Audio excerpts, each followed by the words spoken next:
প্রেত পো ভয় পাবে যেখানে ঘটনা আছে সেখানে। Hello everyone, welcome back to Pretpur YouTube channel, যেখানে আমি আপনাদের জীবনে ঘটে যাওয়া বিভিন্ন ভয়ানক অভিজ্ঞতা শেয়ার করি। আশা করছি আপনারা সকলেই খুব ভালো আছেন। আজ 16 নম্বর এপিসোডে আমি অরিজিৎ আছি আপনাদের সাথে। আজ পরপর দুটি ঘটনা আপনাদের শোনাব। এবার ঘটনায় যাওয়ার আগে আপনাদের কাছে একটি ছোট্ট অনুরোধ রইল, ঘটনা ভালো লাগলে লাইক, শেয়ার, সাবস্ক্রাইব করে আমাদের পাশে থাকবেন।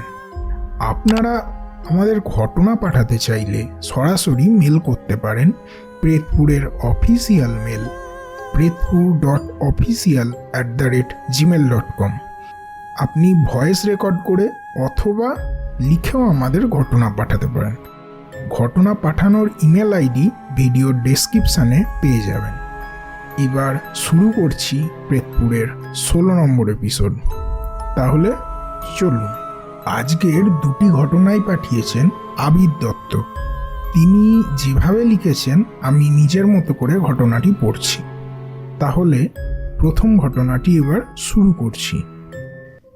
তিনি যখন শ্যামনগর স্টেশনে নামলেন তখন রাত প্রায় 12:30 বেজে গিয়েছে। সেই দিন পুরো স্টেশন ফাঁকা ছিল, কোনো আলো জ্বলছিল না। কয়েকটা জাওবা জ্বলছিল, সেগুলো নিভু নিভু অবস্থা।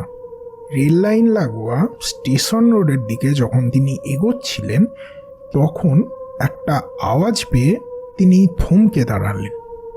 বাবু, একটা সিগারেট হবে?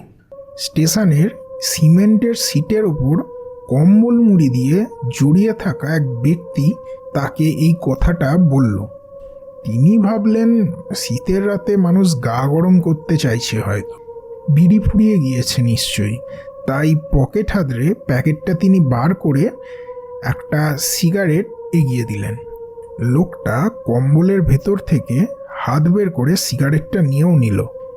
তিনি লক্ষ্য করলেন ওনার হাতের চামড়াগুলো কেমন যেন গুটিয়ে রয়েছে, আর লাল দগদগে মাংসগুলো দেখা যাচ্ছে। ওনার মিডল ফিঙ্গারে একটা কালো রঙের আংটিও রয়েছে, কিন্তু কেমন একটা তুবড়ে গেছে। তিনি ভাবলেন কোনোভাবে আহত হয়েছেন নিশ্চয়ই। এবার অনেক রাত হয়েছে, তাই বাড়ি ফেরার টোটোটাও না পাওয়ার ভয় হচ্ছিল। এবার তার যাওয়ার রাস্তাতে তিনি খেয়াল করেন কিছু জিআরপি পুলিশ সেদিকে আসছে, তাই তিনি সেদিকেই হাঁটা লাগালেন। তাদের কাছে গিয়ে সেই লোকটার কথা বললেন আর বললেন যে কোনোভাবে আহত হয়েছে, একটু দেখে নিতে। তিনি কথা শেষ করে হাঁটা শুরু করেছিলেন। তারপরে তিনি হঠাৎ খেয়াল করেন পুলিশ দুজন একটা প্লাস্টিকে পেঁচিয়ে কাউকে নিয়ে আসছে। তিনি বুঝতে পারেন কেউ কাটা পড়েছে হয়তো। সেই পুলিশরা কাছে আসতেই তিনি খেয়াল করেন লাশটা পুরো প্লাস্টিকে পেঁচানো, শুধু একটা হাত কোনোভাবে বেরিয়ে আছে। হঠাৎ তার খুব ঘাম দিতে শুরু করলো। তিনি খেয়াল করলেন এই হাতটাই তিনি কিছুক্ষণ আগেই দেখেছেন, সেই চামড়া গুটিয়ে যাওয়া হাত, সেই দগদগে রক্তাক্ত মাংস, আর তার চেয়েও বড় কথা সেই তুবড়ে যাওয়া কালো আংটিটাও তার মধ্যমাতে রয়েছে। এক মুহূর্ত সময় নষ্ট না করেই তিনি হাঁটতে লাগলেন। সেই শীতের রাতেও তিনি অনবরত ঘামছিলেন। নিমেষে তার সোয়েটার ভিজে যায়। স্টেশনারি দোকান সংলগ্ন রাস্তাটা পেরিয়ে কেবল বড় রাস্তায় উঠবেন এমন সময় সেই কণ্ঠস্বর আবার শুনতে পান। সেই কণ্ঠস্বর তার কানে আসতেই তার কান যেন গরম হয়ে ওঠে। কেউ যেন তাকে স্পষ্টভাবে বলেন, সিগারেটটা তো দিলেন বাবু, কিন্তু ধরানোর আগুন যে নেই, লাইটারটাও একটু দেন।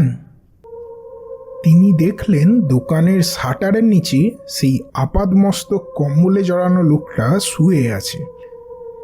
চাওয়ার ভঙ্গিমায় সেই বীভৎস হাতটা বের করা। তিনি এবার রুদ্ধশ্বাসে দৌড়তে শুরু করলেন। কখন বড় রাস্তায় উঠে গেছেন আর খেয়াল করেননি। মাথা তো স্বাভাবিকভাবেই বন্ধ হয়ে গেছে কাজ করা। এরপর তিনি সামনে দুটো বড় আলো দেখতে পেলেন। তিনি এত জোরেই দৌড়চ্ছিলেন যে চাইলেও তিনি থামতে পারতেন না। আলো দুটো চোখের পলকেই ক্রমশ এগিয়ে এলো তার সামনে। এরপর তিনি শুনতে পেলেন, লাইটারটা না দিয়েই চলে গেলেন বাবু। তারপর তার আর কিছুই মনে নেই। এর পরদিন তিনি নিজেকে আবিষ্কার করেন হসপিটালের বেডে। আগের দিন রাতে পড়ে গিয়ে তার মাথা ফেটে যায়। কেমন লাগলো আপনার প্রথম ঘটনাটি?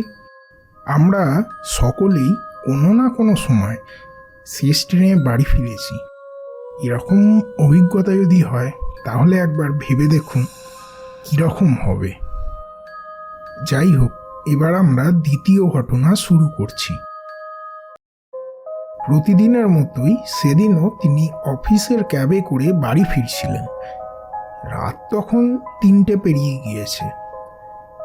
অফিস থেকে ক্যাব দেরি করে ফেরায় ফার্স্ট ট্রেন মিস হওয়ার ভয়ে বিধাননগর স্টেশনে তিনি নেমে পড়েন।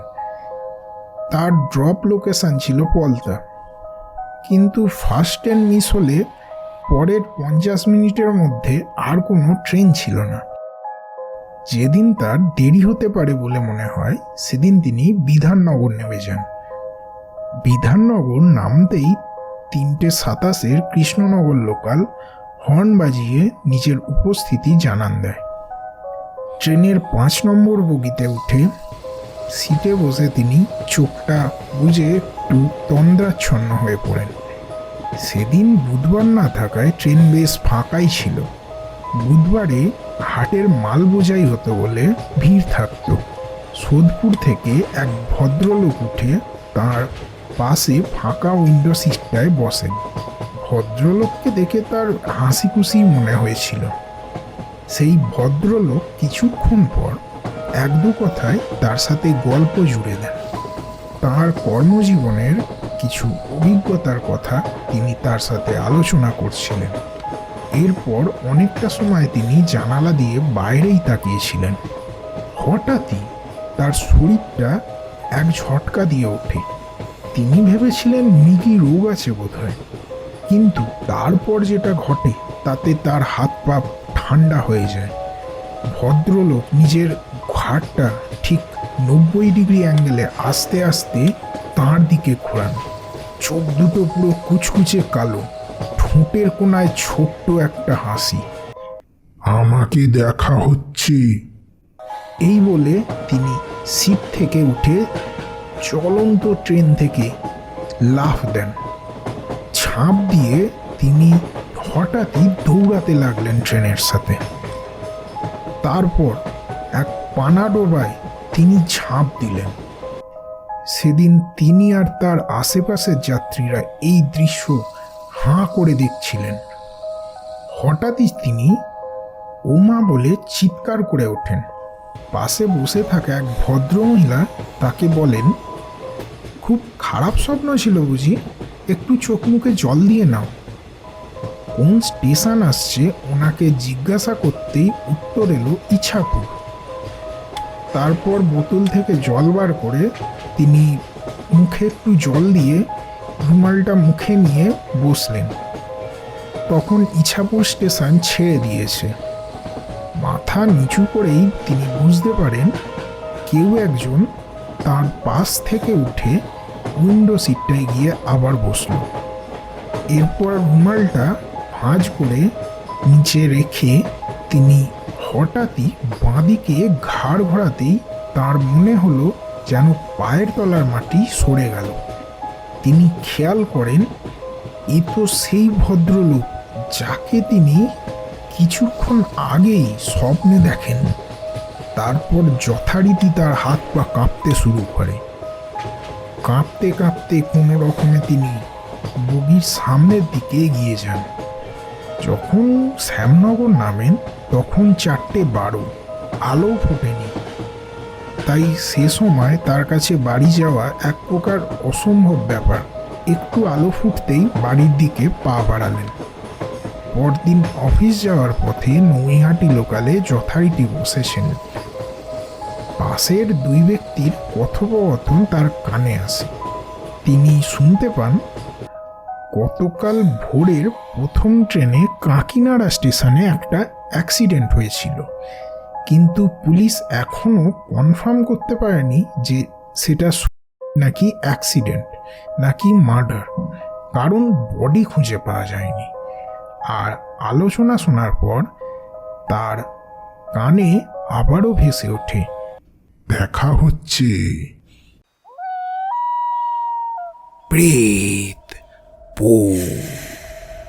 ভয় পাবে যেখানে ঘটনা আছে সেখানে।